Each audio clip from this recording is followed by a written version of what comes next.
Yogyakarta merupakan ibu kota perjuangan.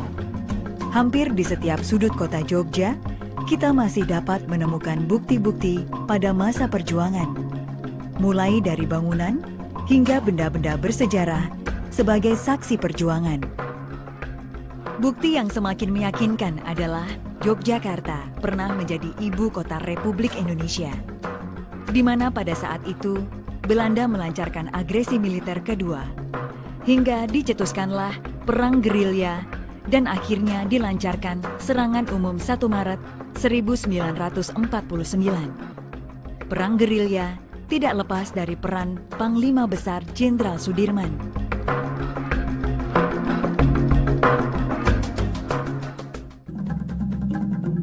Jenderal Sudirman adalah tokoh kemerdekaan yang lahir pada tanggal 24 Januari 1916 di Bodas, Karangjati, Purbalingga, Jawa Tengah.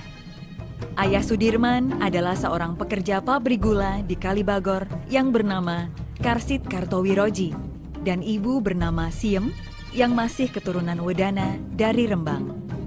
Pada usia 8 tahun, Sudirman kecil diangkat anak oleh Raden Cokro Sumonario, seorang asisten Wedana.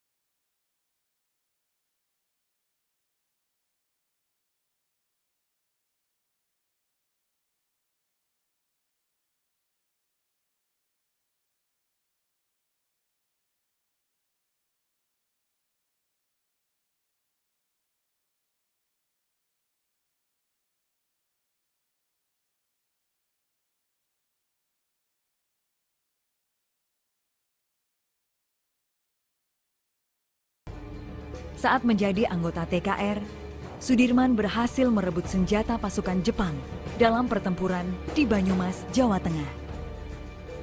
Karena kepiawaiannya dalam bidang militer, Sudirman diangkat sebagai Panglima Divisi 5 TKR dengan pangkat kolonel.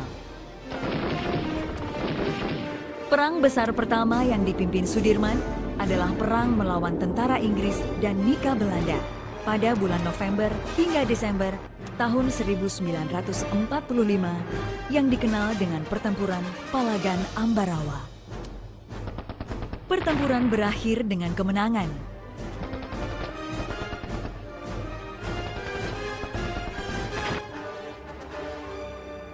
Atas berbagai prestasi militernya, maka pada tanggal 18 Desember 1945, Sudirman dilantik menjadi jenderal oleh Presiden Soekarno. Seiring dengan perkembangan TKR menjadi TNI, Sudirman dilantik menjadi Panglima Besar bersama pucuk TNI lainnya di Gedung Agung Yogyakarta pada tanggal 28 Juni 1947.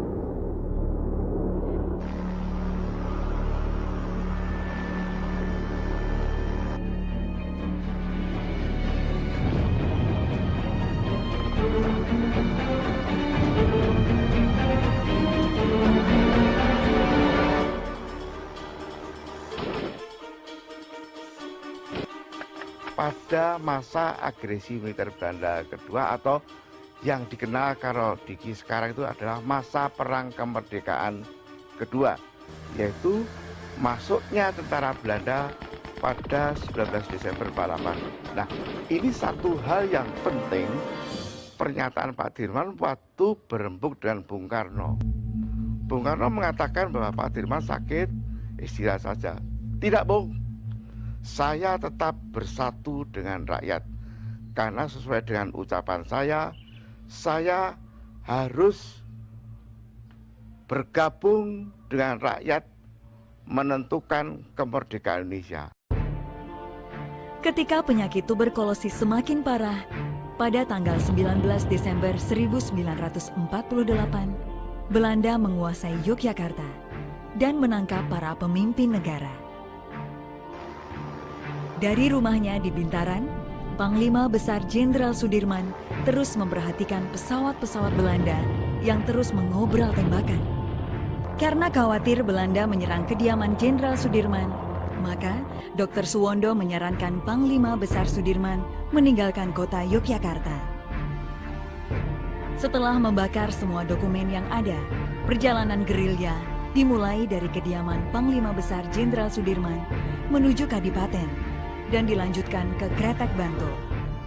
Begitu beliau mengatakan saya harus menentukan perang gerilya, otomatis harus bergerilya di wilayah pedesaan.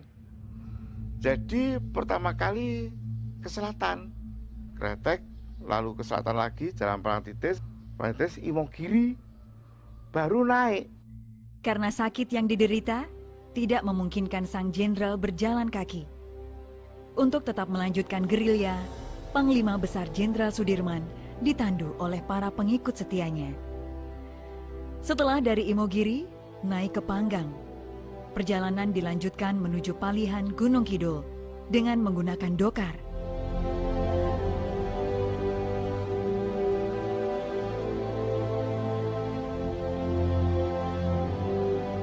Berhenti sejenak di sana, lalu berangkat ke Wonogiri. Jadi di Wonogiri itu dia juga berhenti di sana, bahkan dapat gempuran-gempuran dari pemerintah Belanda karena pemerintah Belanda juga punya intelijen.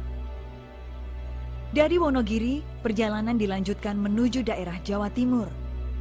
Perjalanan melalui Ponorogo dan Trenggalek, kemudian pada tanggal 24 Desember 1948 sampai di Kediri. Dari Kediri, rombongan menuju desa Sukarame.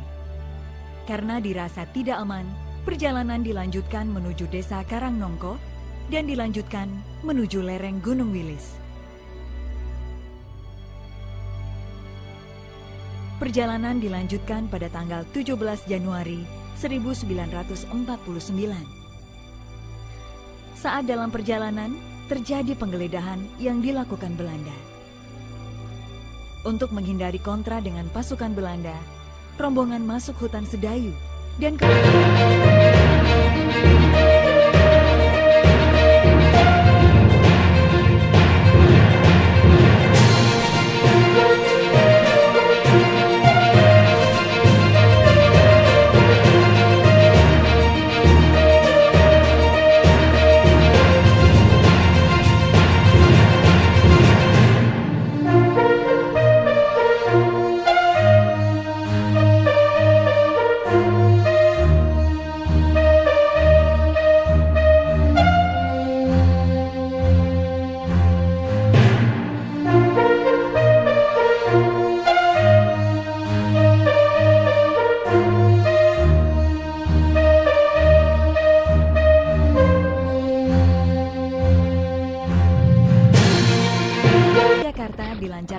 serangan umum yang dikenal dengan Serangan Umum 1 Maret pada tahun 1949.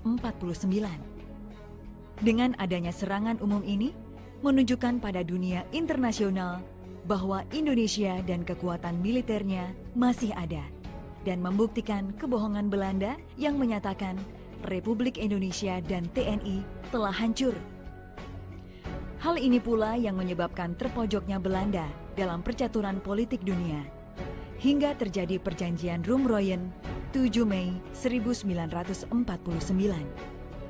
Sementara itu, pasukan gerilya yang dipimpin Panglima Besar Jenderal Sudirman masih melanjutkan perjalanan hingga menemukan tempat yang dirasa aman, yaitu Dukuh Sobo, Desa Pakis, Kecamatan Nawangan, Kabupaten Pacitan. Pasukan Jenderal Sudirman menetap cukup lama di tempat ini, mulai April hingga 7 Juli 1949. Sebagai markas komando, digunakan rumah milik Karso Sumito. Dari rumah sederhana inilah, Panglima Besar Jenderal Sudirman bersosialisasi dengan masyarakat setempat. Di Desa Sobo inilah Pak Dirman betul-betul selalu bekerja sama dengan masyarakat pedesaan, karena beliau mengatakan sudah sejak dulu saya tanpa masyarakat atau rakyat tidak akan bisa menumpas penjajah. Gerilya kita ini selalu bersendikan rakyat. Tanggal 29 Juni 1949, Yogyakarta telah kembali dan kondisi keamanan sudah kondusif. Presiden, wakil presiden, dan para pemimpin yang lain tiba di Bandara Maguwo dari pengasingan pada tanggal 6 Juli 1949. Saat itu, hanya Panglima Besar Jenderal Sudirman yang belum tiba di Yogyakarta. Jadi misi penjemputan yang pertama di Sobo itu, ada tokoh penting yang pada waktu itu menentukan, meyakinkan Pak Dirman untuk ke Jogja, ya, kembalikan ke ibu kota Republik. Itu adalah Bapak Rosyan Anwar, kemudian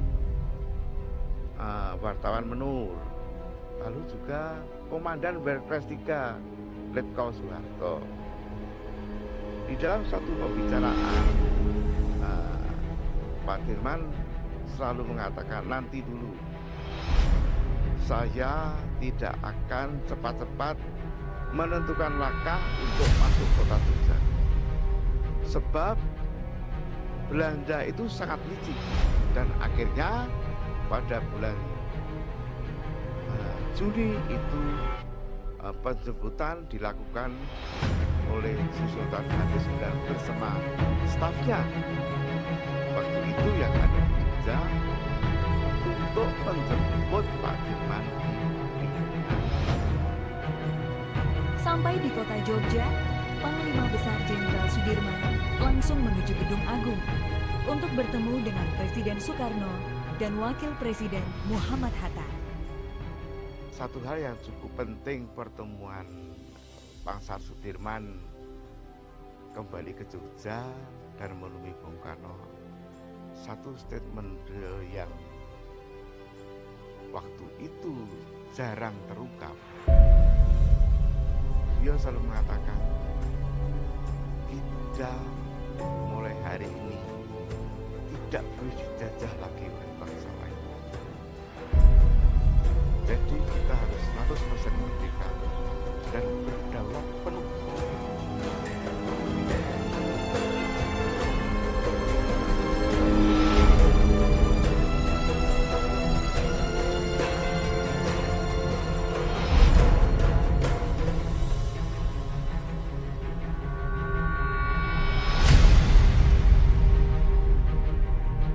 Dalam rangka merintis, memperjuangkan, dan mempertahankan kemerdekaan, meninggalkan jejak-jejak sejarah yang sebagian tersimpan di dalam Museum Benteng Vredenburg.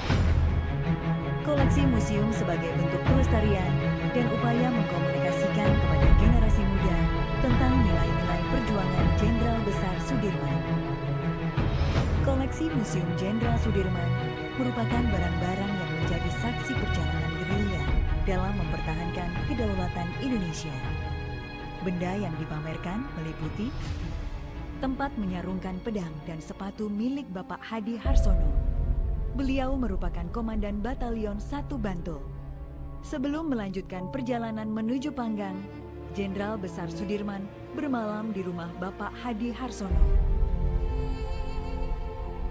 Kendil Dalung milik Mbah Sayuk. Saat perjalanan gerilya sampai di Palihan, rombongan beristirahat di rumah Mbah Marto Pawiro atau Mbah Sayuk. Rombongan gerilyawan disuguhi 3 butir telur yang direbus menggunakan kendil dalung. Keris Kiai Slamet milik Bapak Sartono. Saat rombongan gerilyawan menginap di rumah Mbah Sayuk, Jenderal Sudirman memanggil Bapak Sartono untuk ikut menjaga keselamatannya dengan menggunakan keris Kiai Slamet ini.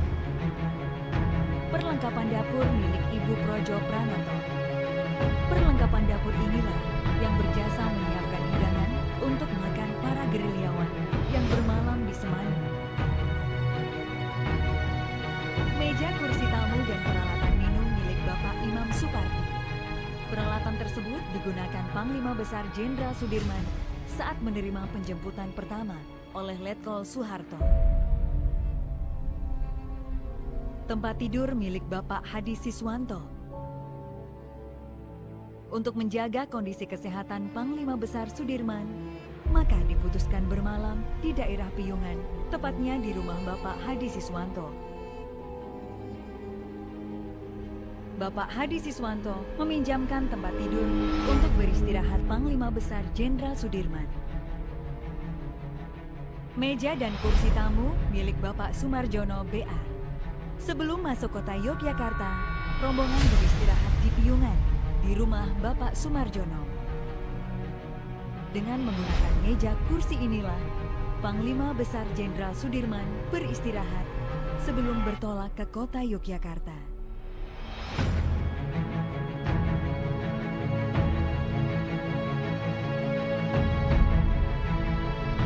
Sejarah berjalan dalam kesatuan 3 dimensi yang meliputi dulu, sekarang, dan yang akan datang.